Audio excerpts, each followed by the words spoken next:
Bonsoir. Il avait totalement disparu des radars depuis le mois de novembre 2020. L'opposant Mabry Touakeu, c'était ce samedi à sa résidence avec la direction de son parti. Il a également eu une rencontre avec le président Henri Konan Bédié. On en parle en tout début d'émission. Dans le domaine de l'économie, la RTCI prend d'importantes mesures. En télécommunication, l'agence impose désormais une limite aux opérateurs dans le bonus octroyé à leurs clients. Pourquoi une telle décision? Quelles en seront les incidences pour les consommateurs? Les réponses tout à l'heure dans le Live Actu. Toujours au titre des mesures prises par la RTCI, elle exige dorénavant une autorisation et une caution aux différents services de livraison. Nous y reviendrons. Et ce soir, nous irons en incursion dans les services publics. Notre invité du talk est M. Nyanya Zadi Théodore, secrétaire général de la Confédération générale syndicale des travailleurs de Côte d'Ivoire et président de la centrale plateforme nationale des organisations professionnelles du secteur public et privé de Côte d'Ivoire. En son compagnie, nous aborderons entre autres la question de la situation des agents de l'État de Côte d'Ivoire. Débat et analyse, décryptage de l'information, l'actualité, comme vous l'avez toujours souhaité, c'est dans le Live Talk. Bienvenue.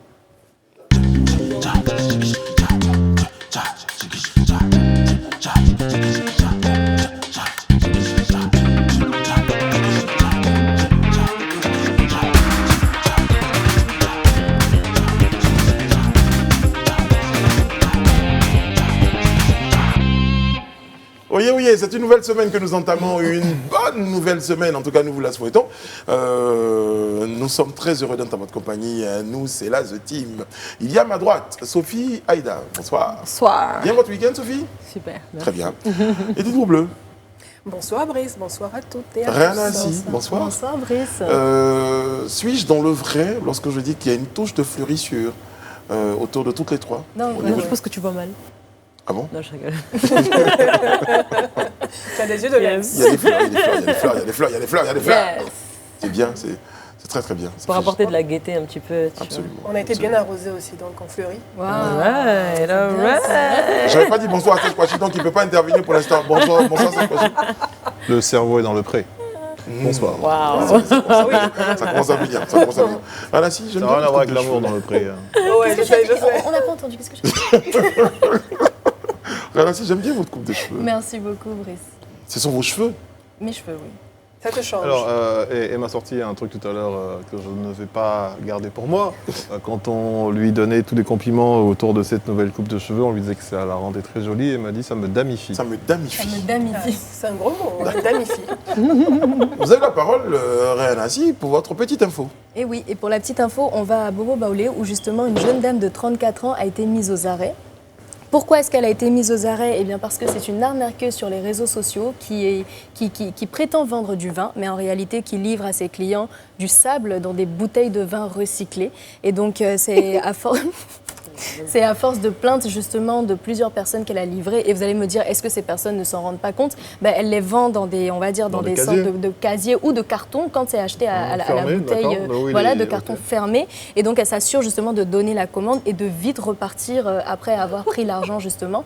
Et donc les gens ont porté plainte au commissariat du 34e arrondissement. Et c'est à force de toutes ces plaintes qu'elle a été interpellée et mise aux arrêts. Enfin, je l'imagine en train de courir. Une fois qu'elle dépose le carton, Ouais, coupable, je l'imagine en train de détaler. Après, Non, j'imagine la situation de stress dans laquelle... Comment elle fait pour rester sereine? Mais oui, ça, et puis sans avoir je veux dire, peur. c'est pas un fait anodin. Je veux dire, moi, à l'époque, dans mon ancien quartier à Marcory, il y avait un gars qu'on appelait le chimiste.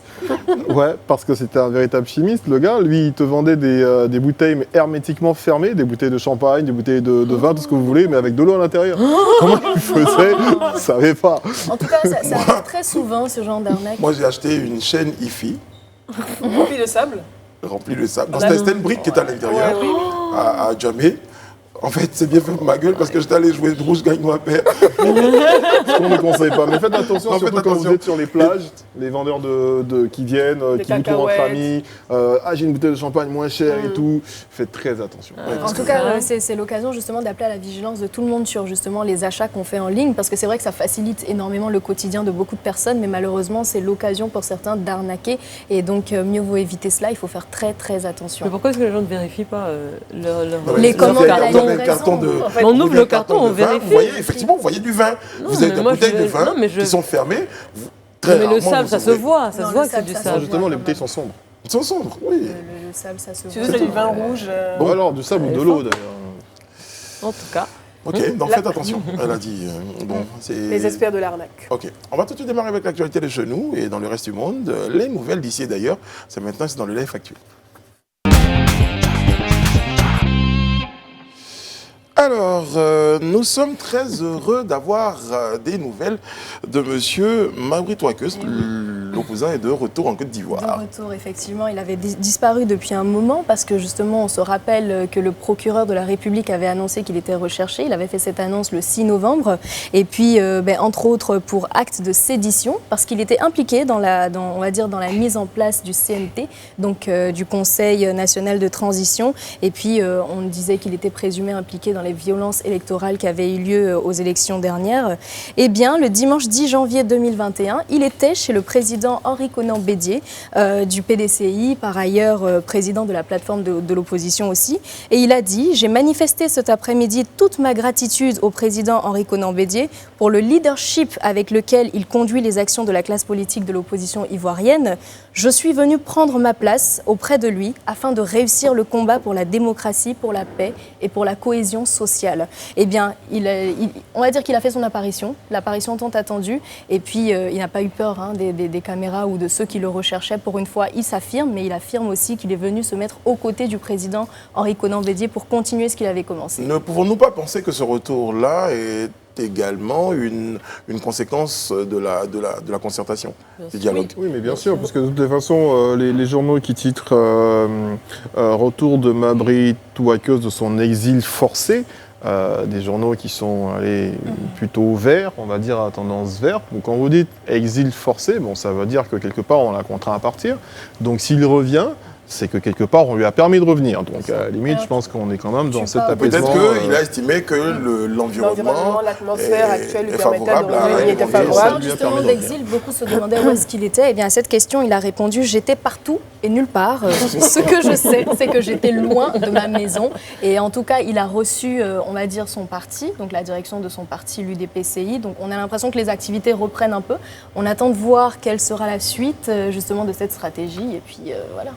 En tout cas, je pense que ces militants doivent être heureux de le revoir après son départ, en tout cas inopiné, en période de crise post-électorale.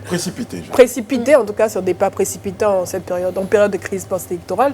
Donc après, on sait forcément qu'il y a eu des concertations, des discussions pendant la troisième étape du dialogue politique, donc d'où cette décrispation et d'où son retour. Donc on verra bien la stratégie commune, s'il va appliquer la stratégie commune de la plateforme de la coalition, de l'opposition concernant les législatives, puisqu'ils veulent tous aller avec un seul candidat unique par circonscription. Donc bon retour à lui. Et voilà. Tu parles des législatives concernant la participation de son parti. Eh bien, il a affirmé justement que l'UDPCI sera bien de la partie. Très bien. Bon Merci. retour au jeu Voilà, bon retour, vous l'avez dit. Bon retour dans le jeu politique. Voilà, ça c'est important. C'est signé Sophie Aïda. Il y a moins de stress pour lui en tout cas, moins de peur. Vous étiez obligé de rajouter ça? Oui, non, mais c'est sûr que la période dans laquelle il décide de partir n'était pas forcément la meilleure période pour un opposant de sa trempe, je veux dire. Opposant de sa trempe? De sa trempe. Oui, de son niveau, de sa carrure, effectivement. Bon, je connais des opposants qui sont restés sur place, qui ont eu le courage d'affronter... Oui, on en connaît également qui sont restés sur place et qui ont été incarcérés, par exemple. Donc voilà, c'était pas forcément... il ne faisait pas forcément... bon d'être opposant à cette période. C'est ça la vie d'un opposant. Et ça, il fait bon maintenant d'être opposant quand le dialogue est ouvert et que la situation est décrispée. Donc, il a su choisir ses moments, on va dire. Non. Pour que ce soit décrispé, après ça c'est un autre débat. Absolument. Je pense que, effectivement, comme Edith l'a dit, le rôle d'un opposant également, c'est également ça, c'est de pouvoir mettre un peu de pression à un moment ou à un autre aussi, parce que ça permet aussi de décrisper. Après, lorsque le pouvoir en place se dit, bon, ok, je vous concède ceci, je vous concède cela sur la table de discussion, il a fallu un moment que... Ses choix aussi. Mais une chose est sûre, on est toujours bien chez soi. On est mieux. Oui, bien sûr. Comme il a dit, il était loin de sa maison, donc on est toujours mieux. Et ça fait toujours très très mal. Et de retrouver sa famille politique. Ouais. Bon, allez, on parle à l'économie, si vous le voulez bien, avec cette première décision de l'ARTCI, qui a décidé donc de plafonner les bonus à 100%. Terminer les bonus de 200%, 300%. j'ai même envie de dire aux grandes dames de la population. C'est vrai Pourquoi une telle décision déjà Pourquoi une telle décision? Parce que la RTCI, qui est l'organe de régulation, joue son rôle donc, de régulateur pour, en tout cas, permettre aux acteurs de travailler sur, on va dire, un même niveau d'égalité, un même niveau de chance. Pourquoi je dis ça? Parce qu'il est désormais fait obligation, comme tu l'as dit, aux sociétés de téléphonie mobile, donc de ne plus attribuer ces bonus au-delà de 100%. Et la décision a été prise par le Conseil de régulation donc, de la RTCI le 9 septembre 2020. Ce n'est pas une nouvelle décision, mais sauf que son application et son entrée en vigueur a été faite depuis le 1er janvier 2020, raison pour laquelle vous avez remarqué qu'à un moment donné, depuis le début du mois de janvier, on n'a plus ces SMS qu'on recevait de bonus. Donc, pourquoi cette décision? Parce que cette mesure procède, selon l'organe de régulation, d'une analyse du marché des télécommunications qui a conclu en tout cas à un ralentissement de la croissance et une baisse de la valeur du marché. Donc le marché des télécommunications, selon cette analyse, enregistre un ralentissement de la croissance du chiffre d'affaires depuis 2017. Et les opérateurs, cette décision, en fait, elle a été prise à la demande de l'ensemble des acteurs, des opérateurs mobiles basés sur le territoire ivoirien, qui pour eux appelaient la RTCI à une nécessité d'intervention pour fixer des règles et des limites afin que tout le monde soit obligé de jouer le jeu. On parle du fait que ces bonus de 300%, 200% ne permettent pas à l'utilisateur, aux abonnés, de voir réellement le prix moyen qu'ils payent pour chacune de leurs communications. Parce que 300%, 400% ou 200%, tout le temps, à tout moment, ça ne permet pas de voir également le prix réel qu'on paye pour chaque communication. Donc, par exemple, si vous avez un opérateur qui a des tarifs plus élevés ou 2 fois plus élevés, je vais terminer, qui a des tarifs 2 ou 3 fois plus élevés que les autres concurrents et qui ne fait que faire des bonus, en tant que vous, utilisateur, vous n'avez pas la possibilité de réellement comparer le prix moyen de cet opérateur par rapport aux autres. Très bien. C'est ça, je crois. Non, c'était juste pour lui demander, mais en fait, vous êtes en train de nous expliquer que ces décisions est prise dans l'intérêt des populations, des utilisateurs, c'est ça? Dans l'intérêt des populations, et surtout... Non, je dis dans l'intérêt des populations, parce que le rôle de la RTCI, je le répète, en tant que régulateur, son rôle. Et de veiller mais là, visiblement, il régule seulement du secteur. Non.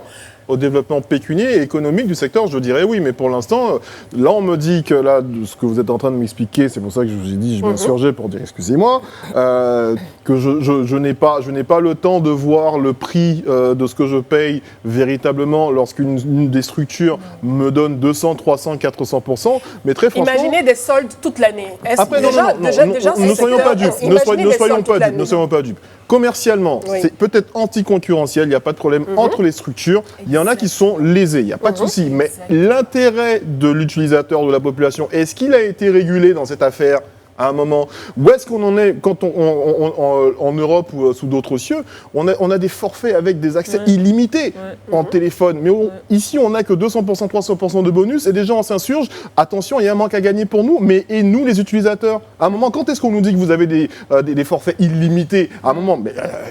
faut quand même que ça vienne quand même. Est-ce que tu as une idée des différents prix par opérateur? Est-ce que tu sais réellement ce que tu payes en termes de communication à la minute, par exemple? Non. Tant que j'ai 200, 300% de bonus, ce que Tartampoint fait comme prix ne m'intéresse pas. Non, mais surtout même avec les 200 et 300% de bonus, en fait, on ne se rend même pas compte du temps de communication. C'est limité, c'est extrêmement limité. Malgré tous ces l'argument est changé. Si vous voulez vraiment me faire croire que ça a été pris, cette décision a été prise dans mon intérêt, il faut changer l'argument. Non, ce que j'ai pu observer, c'est que justement, on se retrouve dans un jeu de concurrence qui commence à prendre une grosse ampleur. Permettez-moi de poser une question si tu permets, on a telle compagnie qui va faire 200%, vous avez l'information. Je ne vous donne que les informations qui sont issues de cette décision numéro 2020-0599. Donc, je vous donne toutes les éclaircissements qu'il faut savoir sur ces décisions. Non, mais nous, on veut bien comprendre. On se dit, OK, est-ce qu'aujourd'hui, ce n'est pas une décision que 2 opérateurs, 3 opérateurs se réunissent pour dire, mais notre concurrent, là, il passe son temps à faire des bonus. y a d'autres manières de réguler. Il y a Et d'autres donc, manières de réguler, et pas venir limiter encore davantage, justement. Quand on dit des maisons de téléphonie dans l'ensemble. Après, tu parles de l'intérêt des opérateurs de téléphonie mobile. Si, ils se sont mis ensemble. Je pour pense qu'il y aller en a voir. un qui est très légitime, c'est celui qui a la pour aller télé. On voir. est tous d'accord, Oui. on sait tous qu'il y en a un qui fait beaucoup plus de bonus que tous les autres.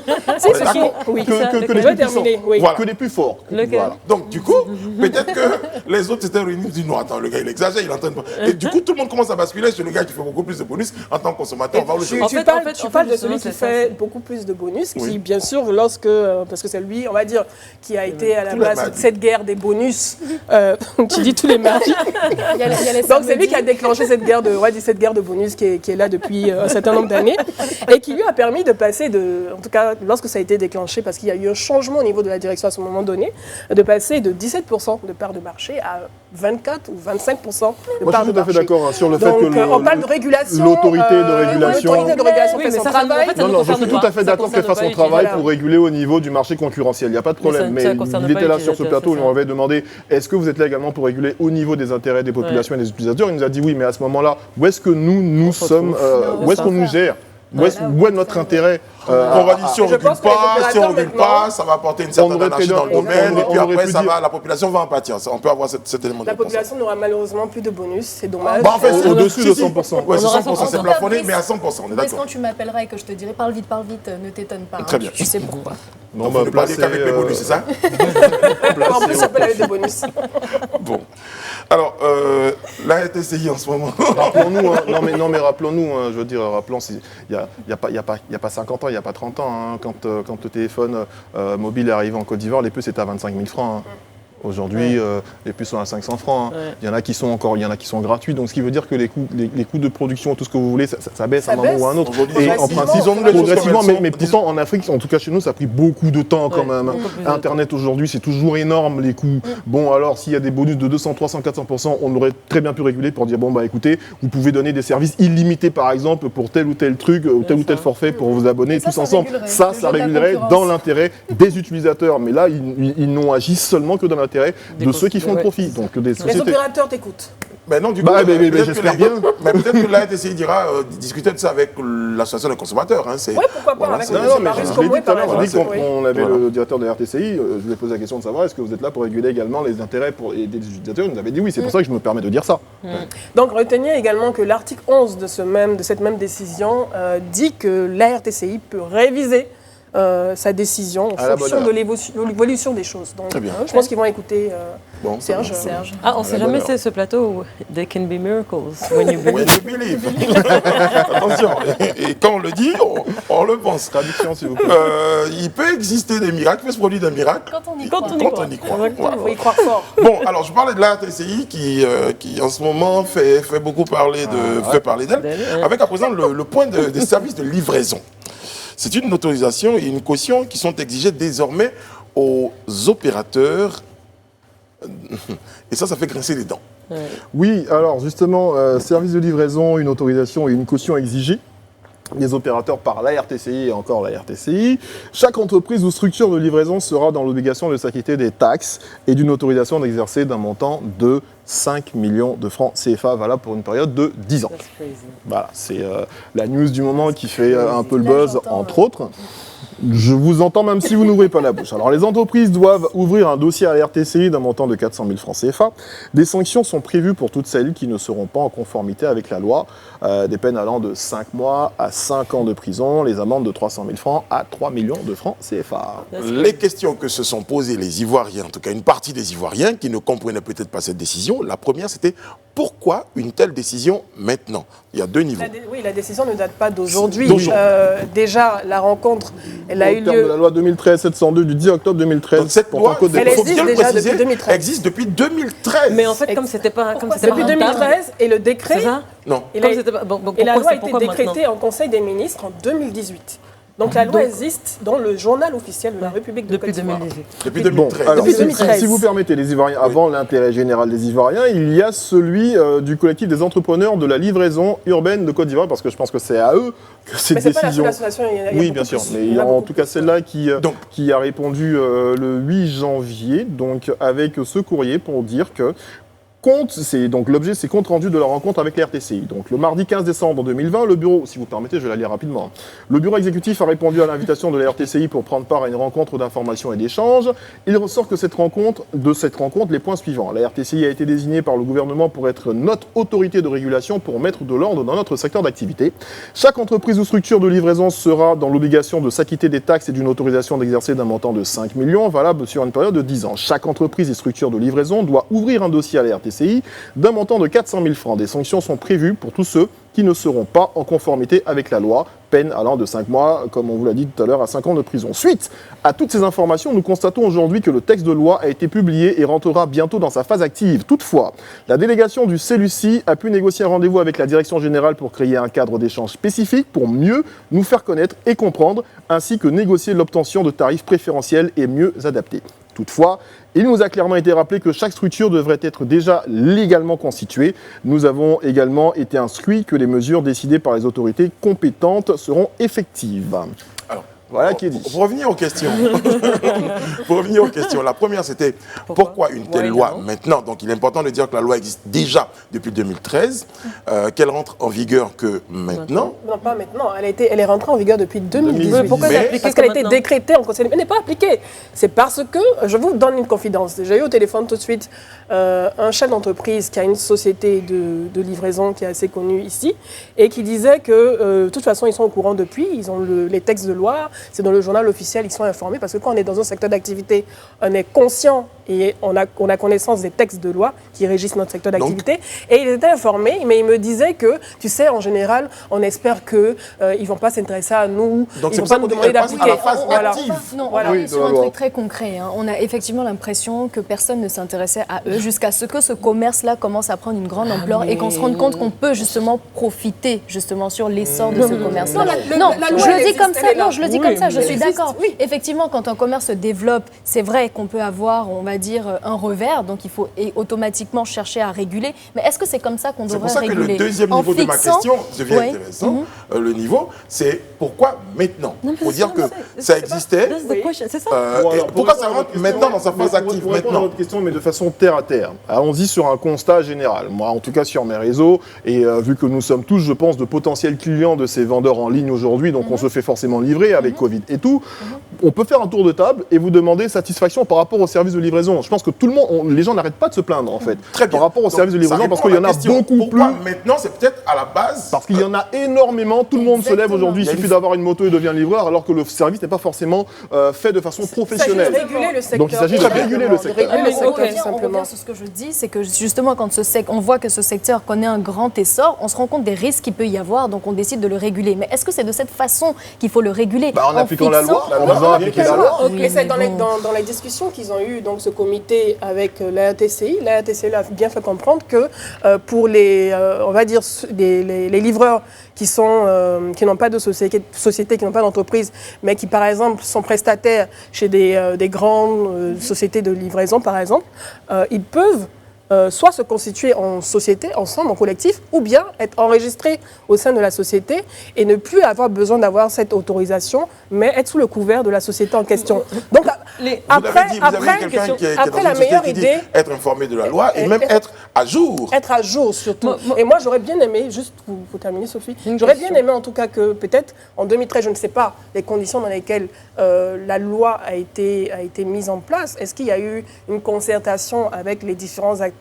de ce secteur, parce que en échangeant toujours avec cet entrepreneur qui est dans le domaine, et même avec la RTCI, il y a au moins une dizaine de sociétés qui sont agrémentées, donc qui se sont acquittées de leur agrément, même si ce n'est pas la totalité, parce que lui, il me dit que ce n'est pas la totalité qu'il a payé. C'est 40 000 francs par mois en moyenne. Il y a aussi une donne, il ne faut pas être juste non plus. Depuis l'arrivée d'un certain opérateur espagnol sur ce secteur-là, on a vu que les choses ont commencé à bouger au niveau de l'application de certaines lois aussi. Je dis ça tout haut, mais j'en pense bien tout bas. Je dis juste que aujourd'hui, avec ce montant de 5 millions de francs CFA, c'est vrai que c'est la loi qui est appliquée, c'est vrai que ça a été peut-être décidé depuis 2013, mais est-ce qu'on a pensé véritablement à l'intérêt général? Est-ce que vous pensez, c'est quoi le but? Le but, c'est de réguler un secteur, c'est vrai, mais est-ce que c'est la bonne façon? Est-ce que c'est juste de réguler ce secteur-là avec ce montant-là? Parce que ça, c'est très exclusif, en fait. C'est la question que j'avais. 5 millions de francs CFA, pour moi, c'est énorme. Sur 10 ans. Sur 10 ans, mais comment ça se paye? 40 000 francs en moyenne par mois. 40 000 francs en moyenne par mois. Donc ils le disent dans leur communiqué. Ils disent, dans tous les cas, ils disent, la délégation a pu négocier un rendez-vous. Donc je crois que dans le communiqué, c'est dit.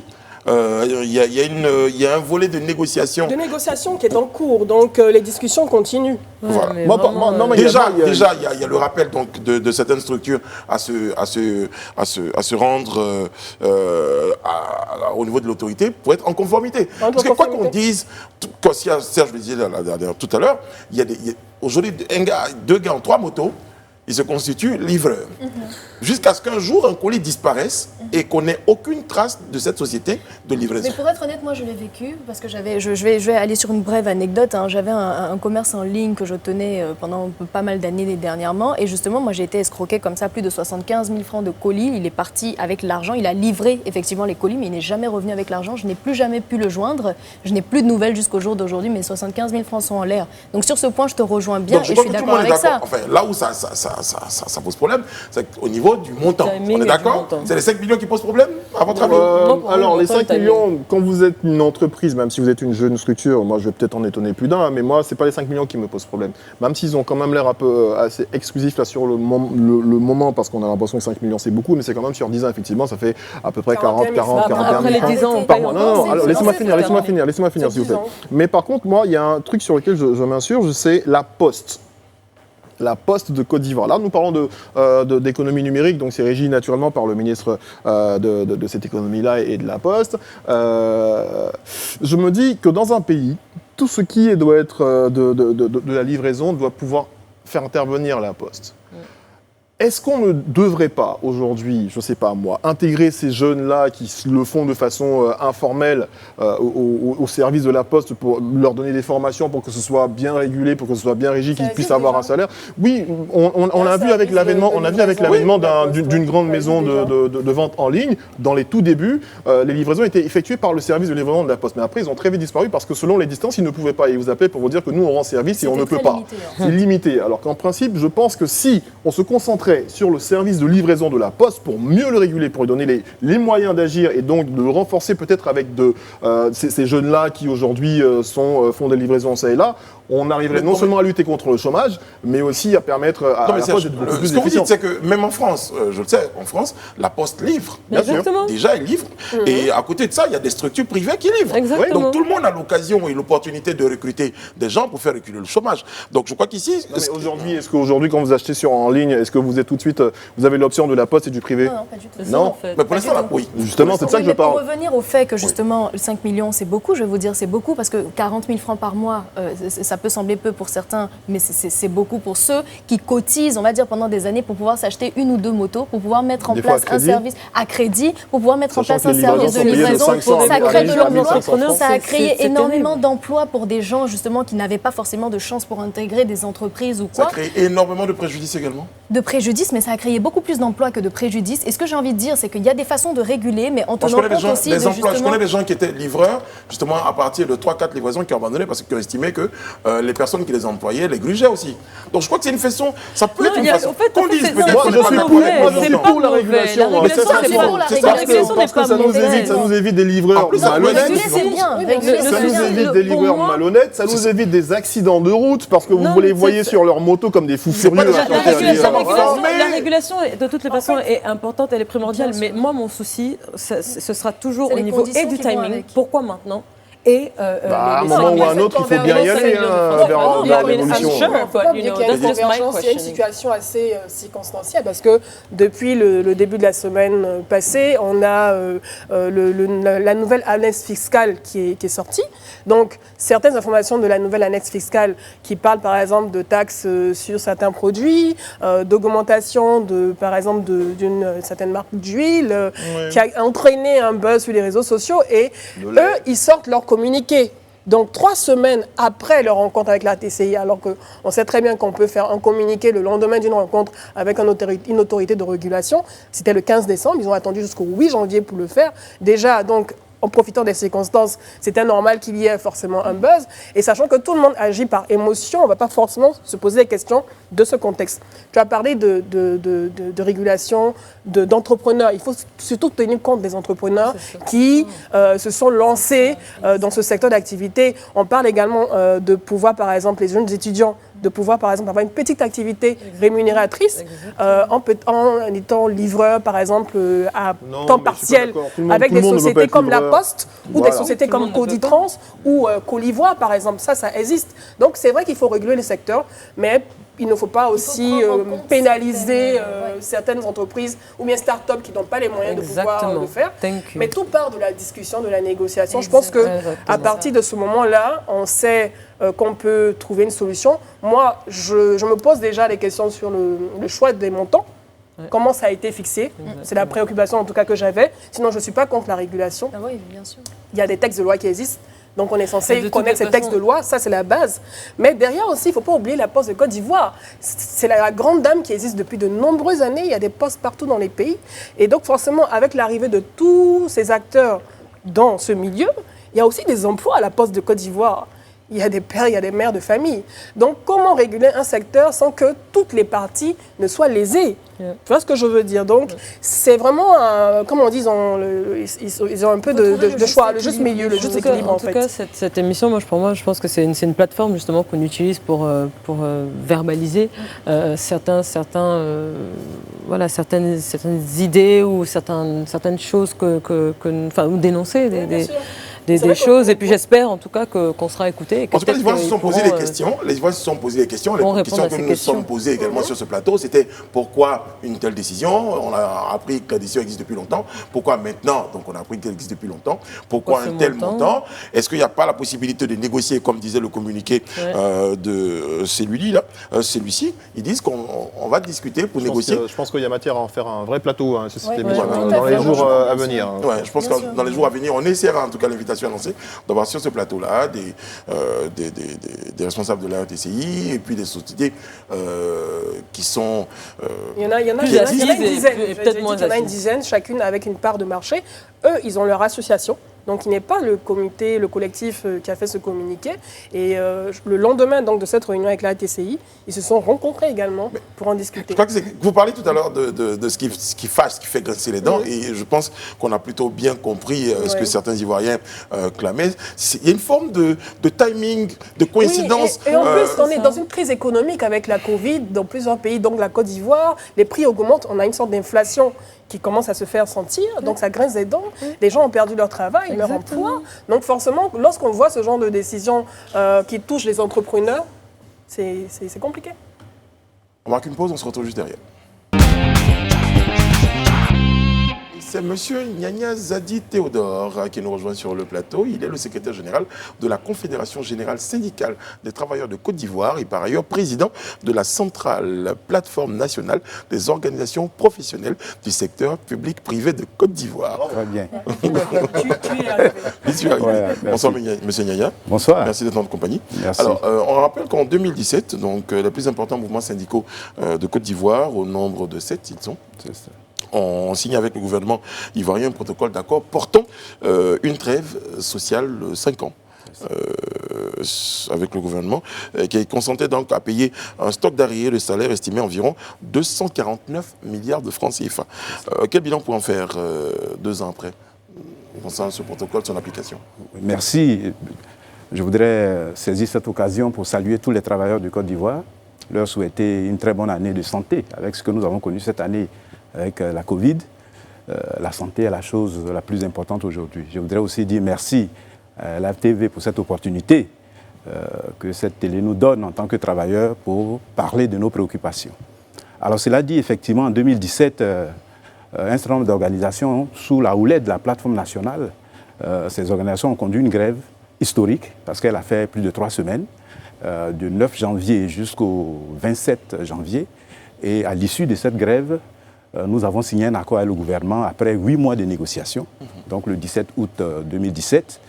Et ce document-là est composé de 2 grands documents, un sur nos revendications, donc 5 points de revendication, et puis un autre document qu'on peut considérer comme la revendication du gouvernement, la trêve sociale.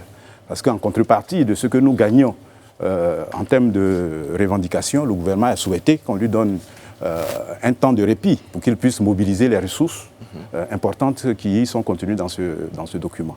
Donc, 2 ans après nous sommes, donc 3 ans après, nous sommes dans la 4e année de mise en œuvre. Parce que 2017, mais c'est véritablement en 2018, en janvier 2018, que les accords ont commencé à être mis en œuvre. Alors nous avions 5 points. Je voudrais les rappeler rapidement. Il y avait un point sur la retraite, parce qu'en 2012, une réforme sur les pensions de retraite avait réduit les pensions de 30 à 40% en Côte d'Ivoire, supprimé tous les avantages au plan social pour les orphelins et les veuves, et mis en place un ensemble de critères qui empêchaient que les veuves bénéficient rapidement des pensions de retraite de leurs époux décédés. Donc les syndicalistes se sont organisés pour faire changer cette réforme. C'était une ordonnance d'ailleurs prise par le chef de l'État. C'est effectif au niveau des veuves? C'est effectif depuis 2017 et depuis 2018, effectivement. Aujourd'hui, les retraités ont pu avoir une certaine amélioration, mais nous n'avons pas fini sur ce point. Il reste d'ailleurs, et ça sera repris dans nos revendications futures. Donc les veuves et les orphelins aujourd'hui bénéficient du capital décès pour les orphelins. Les veuves aussi ont la retraite dès lors que leur époux décède.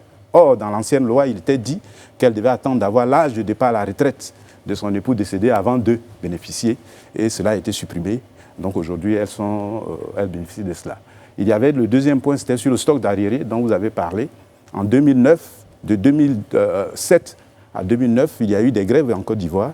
Et le gouvernement d'alors a signé un accord avec les syndicats du secteur éducation, formation de la santé et bien d'autres secteurs.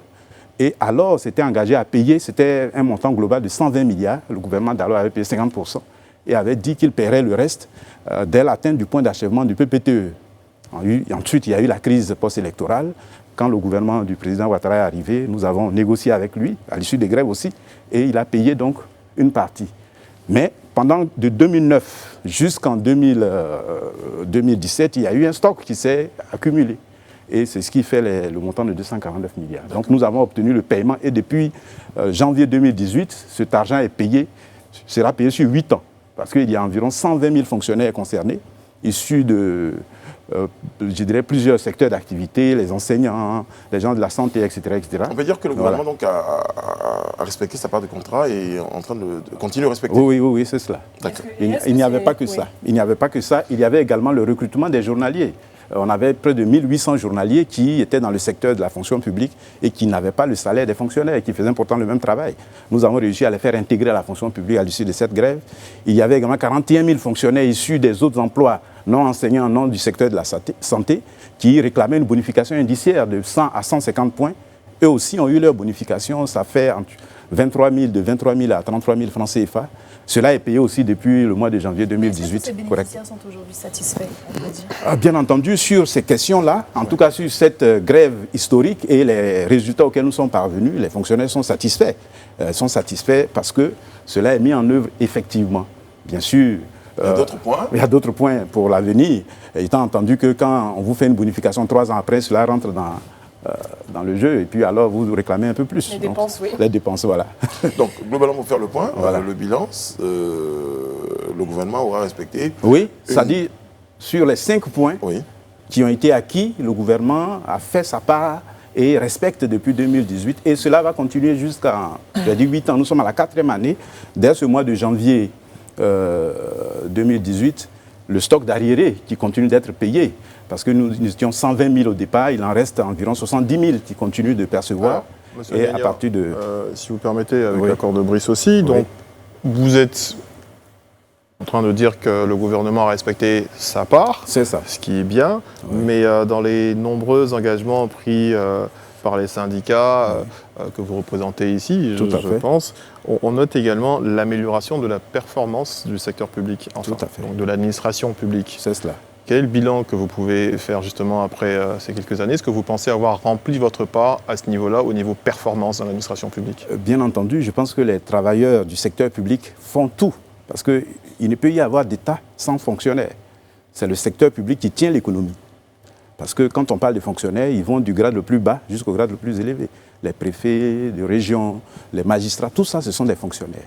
Donc c'est eux qui tiennent l'administration et qui permettent à ce que l'économie avance, tant dans les secteurs des impôts, du trésor, etc. Donc tout est lié.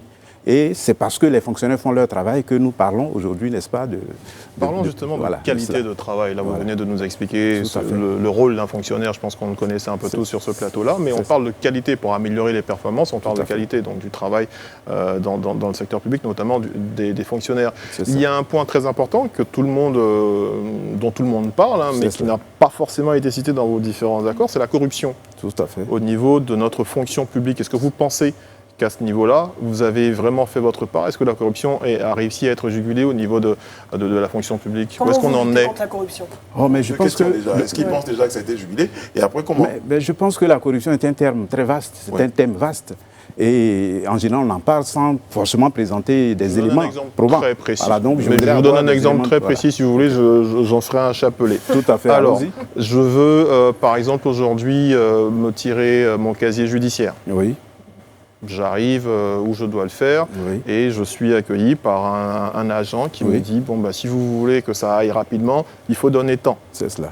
C'est des choses qui arrivent. Hein, et je mets au défi quiconque de me dire que ça n'arrive pas. Il faut démontrer que ce monsieur qui vous dit si vous donnez temps, si je peux faire ceci, c'est un fonctionnaire. Parce qu'il y a des margouillards qui mais qu'est-ce qu'il fait le margouillard? Il vous montre justement le conseiller chez qui vous devez aller une fois que vous avez donné et qui va s'occuper rapidement de votre dossier et que cette personne-là est fonctionnaire. Oui. Bon, ce que je veux dire, c'est qu'on ne peut pas mettre tout le monde dans le même sac. Dans toutes les administrations, que ce soit dans le secteur public, privé ou même dans la vie courante, il y a des brebis galeuses. Il faut simplement se demander ce que l'État fait. Parce qu'il y a les lois qu'il faut appliquer. Quand on prend un Vous venez de nous dire que l'État a rempli sa part du contrat en ce qui concerne ces accords-là. Mais vous, au niveau des syndicats, est-ce que vous, en termes de performance, vous pensez que vous êtes arrivé à juguler la corruption parce que c'est ça qui mine, je pense. Quand vous lisez l'accord, il n'y avait pas la corruption dedans. Tout à fait. Voilà. Donc je l'ai dit dans ma question. Vous êtes totalement dans un autre domaine. Vous êtes totalement dans un autre domaine. Est-ce que la corruption ne mine pas la performance du secteur public? Je dis que la corruption, c'est un thème vaste qui mine l'ensemble de la Côte d'Ivoire. Donc, si on veut rentrer dans ce débat, on n'en sortira pas. Alors, je veux des éléments clairs d'un fonctionnaire qui aura été corrompu. On a l'impression que vous ne voulez pas vous faire une sorte d'introspection parce que la corruption, le terme, il est bien précis, il est clair dans le dictionnaire Larousse. Oui, on le vit au quotidien. Quand je vais au guichet d'une mairie et que dans le guichet, donc cette dame qui me reçoit et qui me dit que votre extrait de naissance, vous pouvez l'avoir rapidement si vous me donnez, vous payez 2000 francs, ou bien vous pouvez attendre jusqu'à 2 jours. Moi, en tant qu'usager, qu'est-ce que je fais? J'ai face à moi un acte de corruption.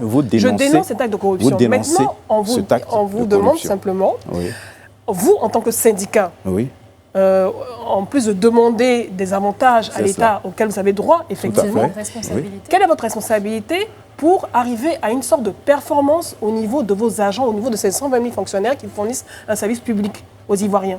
C'est ce que j'ai dit. La corruption est réelle. Oui, non, je vais dire... On va laisser terminer, monsieur. Monsieur Merci. Notre responsabilité, c'est que nous formons nos militants. La formation syndicale et la formation à la performance de l'administration font partie de nos activités. Parce que le Sénégal est une école. Nous ne faisons pas que revendiquer. Nous avons un rôle aussi de sensibilisation. Et ça, quand vous suivez nos assemblées générales, quand vous suivez nos rapports avec nos camarades, nous les amenons à travailler correctement. Parce que lorsque nous revendiquons, que nous recevons nos revendications satisfaites en retour, nous devons travailler correctement. Donc ça, je veux dire qu'aucun syndicaliste ne peut se satisfaire ou soutenir la corruption. Ça, c'est pas possible. Voilà.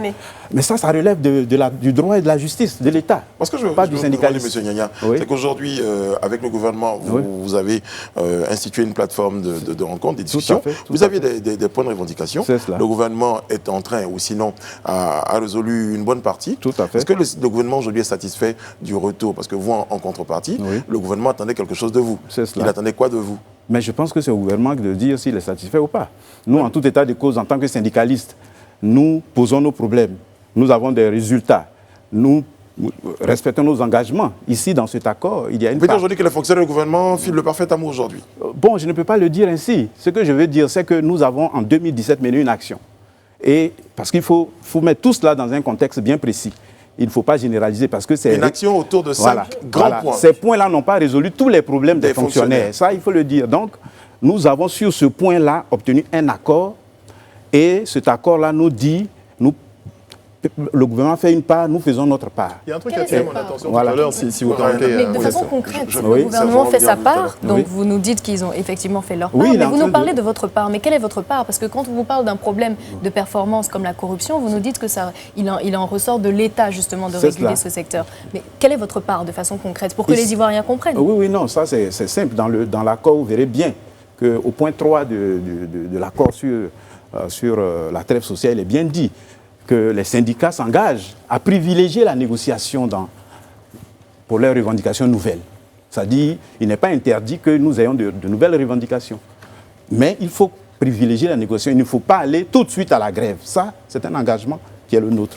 Le deuxième point, 5 de l'accord, dit que si une des parties, c'est-à-dire syndicale ou gouvernement, a une préoccupation, il est bon de saisir l'autre partie pour que nous nous asseyons pour discuter. Donc, nous sommes dans cette vision. Ce n'est pas une question, c'est juste quelque chose, une remarque sur ce que vous m'avez sorti tout à l'heure. Oui, oui. Vous m'avez dit d'ailleurs, et ça fait tilt dans ma tête, que la corruption n'a pas été évoquée en ce qui concerne cet C'est accord-là, cela. ce protocole entre le gouvernement et vous. Tout à fait. Quelle est votre analyse justement du fait que la corruption ne soit pas évoquée? Est-ce que pour vous, c'est le gouvernement et vous, syndicalistes de la fonction publique, vous êtes d'accord à dire que la corruption n'existe pas dans la fonction Non, ce n'est publique, pas- ce n'est pas ou ça. alors c'est pas si dérangeant que ça? Non, je pense que je dis que c'est un thème entier sur lequel on peut véritablement faire une émission spéciale. C'est ce que je veux dire. Sinon, la corruption existe dans la société globale ivoirienne. Mais ici, nous avions des préoccupations, 5 points, et nous sommes allés discuter. C'était pas aussi important que les autres Donc si on comprend préoccupations. bien Voilà. C'est ça. cet accord, c'était justement vos préoccupations, les 5 points Voilà. que l'État devait tenir comme engagement. Tout à fait. Et en contrepartie, c'était l'attitude que vous avez vis-à-vis de vos revendications? Tout à fait. Mais ce point-là de la trêve a été ajouté pendant la discussion. Mais nous Pendant qu'on avons... est en train de chercher à résoudre vos problèmes, Voilà, l'État se dit... garantissez-nous que vous n'allez pas faire de grève. Tout à fait. Voilà, Alors, pour donc, que ça... tu donnant, parce que Ok. c'est un accord. Non, Edith, on va revenir Voilà. en C'est question cela. tout à l'heure. On parlera même de couverture maladie universelle, juste fait. après une pause, je vous le promets. Ok. On va évoquer un autre point, cette fois, c'est la couverture maladie universelle avec son entrée en vigueur. Est-ce qu'on peut dire aujourd'hui que les fonctionnaires de Côte d'Ivoire se soignent mieux, M. Nyanya? Je vous remercie. Il est bon de faire un peu d'historique sur cette question concernant la couverture maladie universelle. En 2014, l'État de Côte d'Ivoire a pris une loi pour instaurer un nouveau système de protection sociale appelé couverture maladie universelle. Une loi obligatoire pour tous les Ivoiriens, enfin de tous ceux qui habitent la Côte d'Ivoire, sont obligés, n'est-ce pas, d'être sous l'empire de cette couverture maladie universelle. À côté de la couverture maladie universelle, il y avait également la MUGEFSI, qui est la Mutuelle Générale des Fonctionnaires, créée depuis 1973, et qui, elle, était obligatoire. Or, la CMU instaurait un système obligatoire. Dans un pays, on ne peut pas avoir deux systèmes. Ça faisait deux systèmes obligatoires, deux systèmes de base obligatoires. Donc, il fallait trouver une solution pour que la MUGEFSI continue de jouer son rôle, vu le rôle important que la MUGEFSI joue dans la prise en charge sanitaire des fonctionnaires.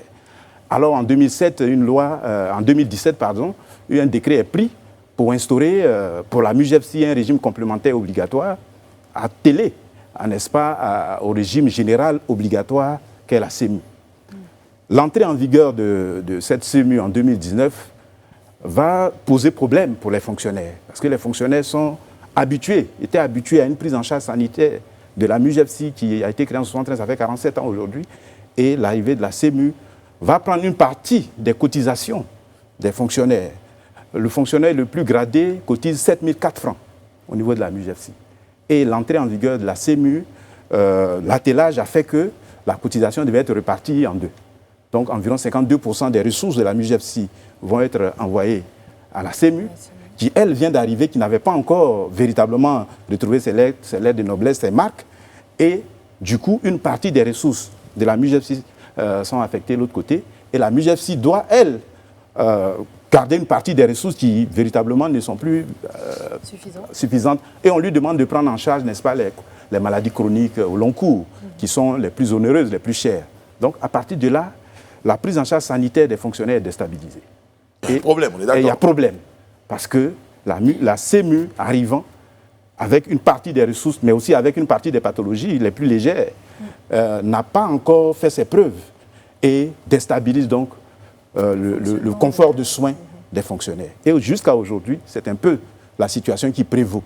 Donc, la CEMU, dans son acception, dans sa conception, dans sa vision, n'est pas une mauvaise chose. Parce qu'en Côte d'Ivoire, seulement 10% des Ivoiriens ont une prise en charge d'assurance santé. Les autres, les 90% qui sont dans tous les autres secteurs n'ont aucune couverture. Donc l'objectif de la CEMU, c'est véritablement de venir régler ce problème, qui est un élément de lutte contre la pauvreté. C'est une bonne chose. Mais voilà. Les syndicats disent, bon, vous avez constaté, vous faites le diagnostic, il y a un vrai problème. Aujourd'hui, qu'est-ce que vous proposez en tant que syndicat? Vous dites, face à cette situation, qu'est-ce qu'on peut faire pour soulager? Parce que la première chose à faire, il y a ce qu'on appelle l'arrimage. La CEMU a pris une partie de nos cotisations. Elle doit nous soigner. La CEMU n'intervient que dans les hôpitaux publics avec un ensemble de pathologies qu'elle prend en charge. Aujourd'hui, les fonctionnaires estiment que la CEMU ne les soigne pas correctement. Nous pensons... Est-ce que les fonctionnaires se plaignaient du fonctionnement de la MUJFCI? Oui, mais c'était des plaintes ordinaires. Mais aujourd'hui, les plaintes vont jusqu'à un niveau où il est impossible de se soigner correctement. Vous sentez contraint par la CEMU? C'est-à-dire qu'il y a un recul au niveau du confort de soins.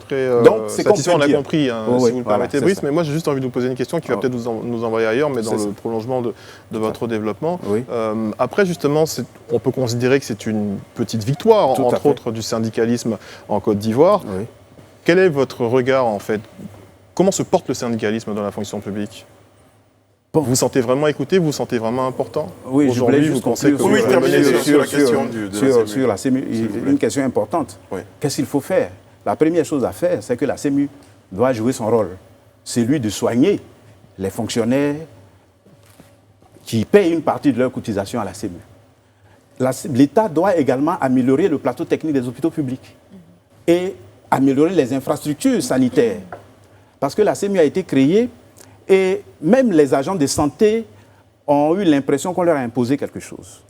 La CEMU est gérée par le ministère, n'est-ce pas, de l'Emploi et de la Protection sociale. Or, la CEMU parle de santé. Nous pensons qu'il faut restructurer la CEMU de sorte qu'elle soit dans un ministère qui prenne à la fois la protection et la santé. Ça c'est important. Ça fait partie de vos prochaines revendications. Ça c'est important. Donc aujourd'hui, nous demandons que l'État, qui a pris une bonne partie, près de 900 millions par mois, des ressources des fonctionnaires, parce que nous cotisions, bon an, mal an, à la MUJFCI par mois autour de 2 milliards, et la CEMU prend les 52%. C'est vrai que donc aujourd'hui, la MUJFCI ne lui reste qu'environ 1 milliard par mois. C'est vrai que l'État, dans cette affaire, ça c'est nous le félicitons, a décidé de payer une part patronale, c'est-à-dire a contribué pour la première fois historiquement à la santé des fonctionnaires en payant environ 400 à 500 millions à la MUJFCI. Mais cette quote-part n'arrive pas toujours de façon régulière. Elle arrive un peu en retard. Mais donc, véritablement, nous avons un problème. Il faut qu'il y ait une nouvelle redéfinition de l'arrimage CEMU-MUJFCI pour que les objectifs qui étaient assignés d'améliorer la prise en charge sanitaire des fonctionnaires soient atteints. Sinon, aujourd'hui, ce n'est pas le cas. Très bien. Voilà. Ça, c'était pour répondre à la question. Les fonctionnaires, aujourd'hui, ne sont pas satisfaits de la façon dont ils sont. Tout à fait. Voilà. Vous auriez aimé avoir le choix entre... Oui, en fait, c'est en Côte d'Ivoire, c'est les fonctionnaires seuls qui ont été attelés à 2 régimes de base obligatoires. Véritablement, ça ne se fait pas ailleurs. Ça ne se fait pas. Il aurait fallu clairement affecter la prise en charge sanitaire des fonctionnaires à la MUJFCI pleinement et entièrement sous l'empire de la CEMU. Qu'est-ce que vous a dit? Quand vous avez posé la question au gouvernement, qu'est-ce qu'ils vous ont dit qui pour justifier l'entrée en... L'arrimage. L'arrimage, bon, le gouvernement a expliqué. Ce n'était pas justement pour avoir des ressources? Oui, ça c'est la première chose. La CEMU a besoin d'être financée et beaucoup financée. Donc il fallait des ressources, mais nous invitons l'État à financer la santé, à financer la CEMU. Si on trouve des alternatives intéressantes pour apporter de l'argent à cette structure qui est l'élément essentiel, parce qu'on a vu aujourd'hui que la santé est importante. L'État doit donc financer la CEMU pour qu'elle aille plus loin que ce qu'elle fait aujourd'hui, parce que pour nous, il n'est pas bon que la CEMU laisse l'entièreté des maladies chroniques chères à la MUJFCI, mais que la CEMU aussi prenne une partie de ces maladies chroniques. Mais l'État peut le faire en finançant la CEMU. C'est très important. Alors justement, on va parler perspectives de la lutte syndicale à venir. Je parlais de syndicale dans la fonction publique. Vos perspectives aujourd'hui par rapport à votre organisation? Nos perspectives sont toujours dans le sens. Et aujourd'hui, avec l'actualité, avec le renchérissement du coût de la vie, avec tout ce que nous voyons comme nouvelles taxes, etc., je pense qu'il est justifié pour nous que l'État parce que l'économie est avant tout sociale. Vous allez C'est l'homme qui est au centre. Vous allez saisir l'article 6 du protocole. Oui.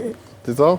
Oui. Non, de l'article 5, la revendication et ou doléance nouvelle. Tout à fait. C'est Et ça. c'est dans ce sens-là que nous avons, depuis le 27 décembre, écrit au ministre de la fonction publique qui est signataire avec nous de ce protocole pour dire que nous avons des revendications nouvelles conformément à l'article 5 de ce protocole. On comprend bien que le et que dialogue nous n'est pas attendons, rompu avec le gouvernement. nous attendons que Le les dialogue se discussions, poursuit. le dialogue s'ouvre maintenant pour que nos préoccupations, que je peux citer rapidement, si vous le permettez, Si vous nous permettez qu'on demandons peut le un citer en 30 13e secondes. mois, la réévaluation de l'indice référentiel de base. 13e mois, j'ai Un 13e mois, oui, entendu. nous demandons un 13e mois en mois de décembre parce que on a compris que dans toutes les On a études qui bien ont été compris faites. pourquoi il y a un 13e Voilà, mois. voilà, ok. Merci. Donc, nous demandons également la révalorisation de l'indice référentiel de base qui est de 233,45 francs depuis 1961. Donc, il faut le revaloriser et tenir compte du coût de la vie qui a pris l'ascenseur. Et bien d'autres questions, l'indemnité logement. En tout et cas, voilà. il y a énormément de beaucoup. problématiques, Voilà, il y a vous le beaucoup de savez. sujets En de tout cas, lutte. Merci. on souhaite une très très bonne santé à tous les fonctionnaires de Côte d'Ivoire. Merci Monsieur Nyanya Zadi Théodore d'avoir été en notre compagnie. Mais on fera aborder, notre plateau, on peut parler de la corruption. Voilà, Bien certainement. sûr. Voilà, on aura Plus la- l'occasion de plus en profondeur, Plus en je vais- profondeur. Là, on pourra. Merci d'avoir été avec Merci nous. à vous. Merci à vous téléspectateurs Ok. de nous avoir suivis. On donne rendez-vous demain sur ce même plateau. D'ici, prenez soin de vous et des autres. Prenez soin de la Côte d'Ivoire. Que Dieu vous garde. Que Dieu bénisse la Côte d'Ivoire. Merci. Ciao.